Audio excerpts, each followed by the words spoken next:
Hello Darlens, and welcome to another Dragon Age 4 character prediction live stream. I was all ready to go and then I realized that I forgot to put my mic on. So that muted again for different reasons. Not ideal.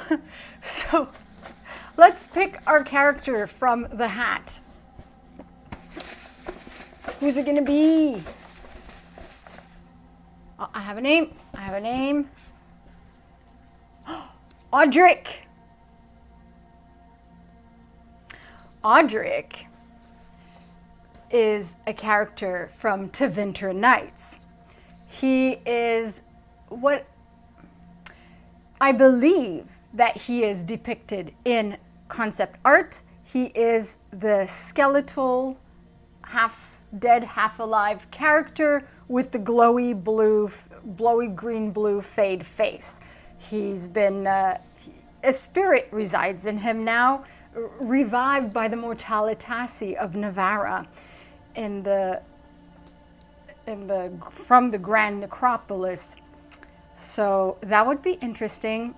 I suspect he might be a companion, if not for a mission somewhere in Nevara in regards to the Grand Necropolis and necromancy. But I'm hoping a companion because his character is very interesting in and of itself. So that'll be interesting. So let's shuffle the cards.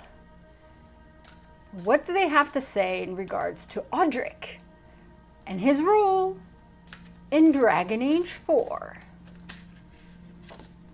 Cards are falling again. They're big. At some point, I'll get the hang of shuffling. You'd think after years of doing tarot readings, I'd get the hang of shuffling decks, but no. All right.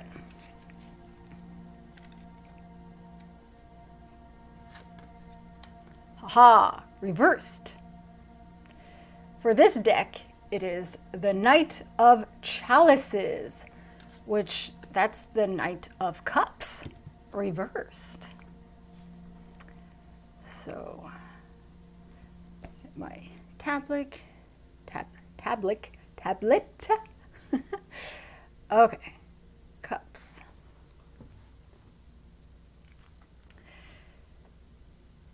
Knight of Cups and reversed. For the Dragon Age Inquisition tarot deck, the card is Samson. So reverse, the card represents flattery. Flattery. Well, Audric doesn't strike me as a flatterer. Flattery. Maybe something to do with the people he works with, the Mortalitasi. But flattery could also be we could flatter him, he could flatter us.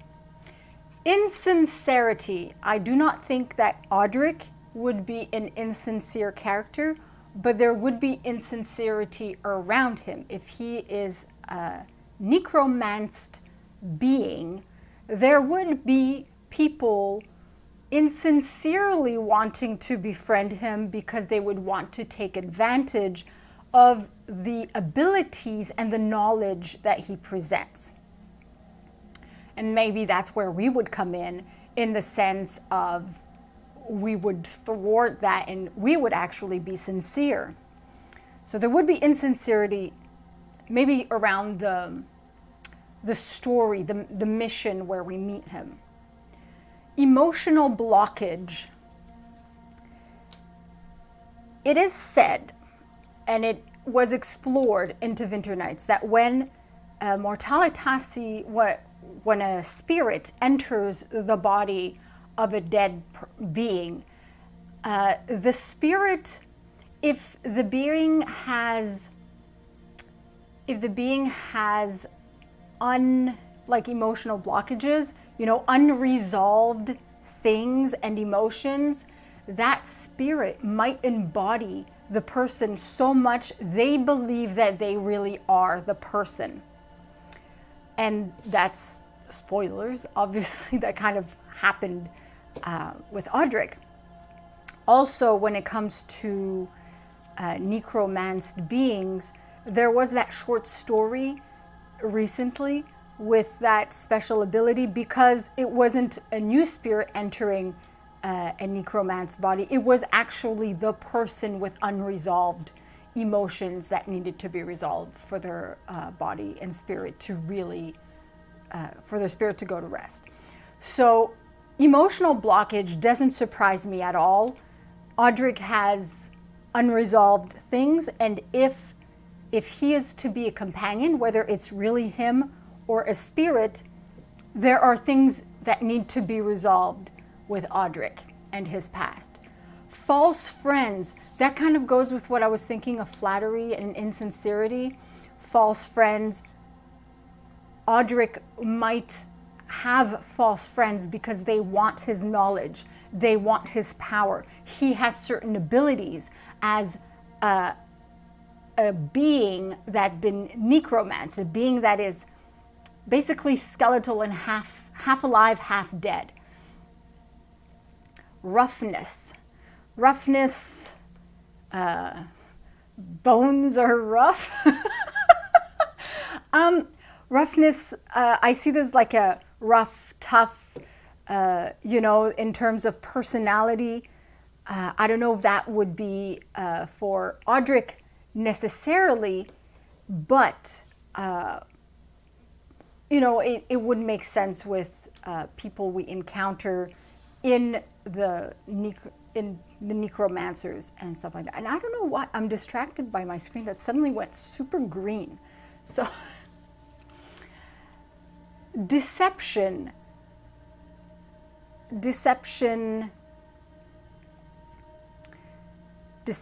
surrounding Audric, deception, I don't think from Audric, but again, deception, maybe deception in the sense that Audric would hide certain facts from us, would hide certain truths, because there wouldn't be any trust at the beginning. We got to build that trust. Lack of grace. Who would be ungraceful? Lack of grace. I'm thinking storyline surrounding Audric, because lack of grace doesn't seem to match his personality as he was written in Tevinter Nights. Conniving, I see people wanting to take advantage of Audric and the necropolis, the necromancy. Fraudulent schemes, same thing. There's a lot of these manipulative people descriptions type thing, fraudulent schemes. Atheism, ugliness. Sabotage is the next one. And sabotage, when it comes to the Grand Necropolis, I see sabotage happening. People want to get in there. There are relics. There are spirits embodying, beings. And to sabotage that could mean demonic possession. As it is, yet it's spiritual possession. But it's not demons. And if you sabotage that, it could go wrong. It could turn around, and everything in the Grand Necropolis, if you sabotage that, you could have an army of possessed beings from demons and at your command, and that would bode very ill for whoever that army is fighting. So we want these people on side. Refusal to change or let go, that does strike me, Audric.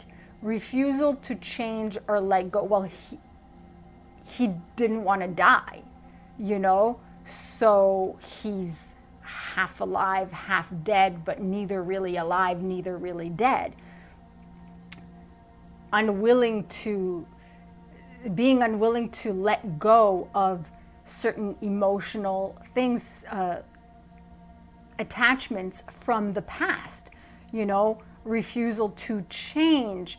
It could be not necessarily change physically, but change the outlook, Evil and corruption.